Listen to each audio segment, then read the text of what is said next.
Michael Smith is not going to be here at the World Match Play, World Champion just a couple of years ago. The fact we're missing Dimitri van den Berg, winner and runner-up at the Match Play in recent years. I think maybe there's a flaw in the system when you've got major players missing out on the major events. No disrespect to Charlie Murphy or Matt Edgar, but I cannot disagree more with that statement. There is no flaw in the ranking. Dimitri van den Berg and Michael Smith are not on the World Match Play because they haven't been good enough.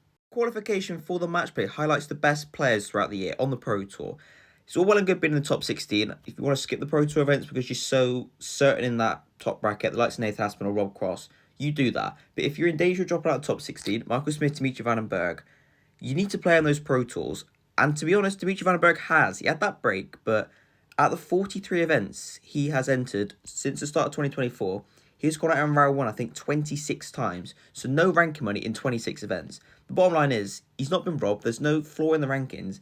Dimitri van den Berg hasn't been good enough on the Pro Tour, the Players' Championship or the Euro Tour. He had that spell where it was more than 5 games that he just didn't win, didn't pick up any money on the Euro Tour because he was seeded and didn't win in round 1. And that's why he sat in 72nd on the Pro Tour side of the World Match Play race. Granted, he's only just outside the top 16, but as soon as you drop out of there, you need to be qualified through other routes. And in terms of Michael Smith, it's viewed that his drop-off has been instant like that.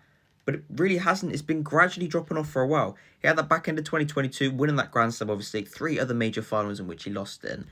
World champion, obviously got into world number 1, but his record in 2024 wasn't that good. Not of a world champion, not of a world number 1. It was tailing off then. It's not some sort of instant drop-off and a flaw in the rankings that he's not there.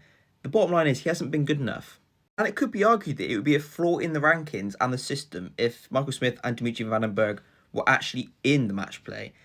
Michael Smith has spent a lot of time in the top 16, obviously, meaning he's been seeded in round 2 on the Euro Tour. He's had to win 1 less game than those who aren't in the top 16 in the world, so he's had ample opportunities. He's been obviously automatically in a lot of the Euro Tour events. He's chosen not to play in some of them, but the ones he has been in, he's just lost in his opening game. And you can have your opinions on the rankings, obviously how well it's weighted for the World Championship, the 2-year system, whatever, but I feel like the World Match Play qualification criteria is pretty set in stone. I don't think there's really a debate for the ranking skewing things. The top 16 in the world, and what it should be, and I think it is, it's the other 16 players in form that aren't in the top 16 in the rankings. And to be honest, those 2 are not in it. Michael Smith and Dimitri van den Berg have not been on top form. They've not been better, to be frank, than those above them.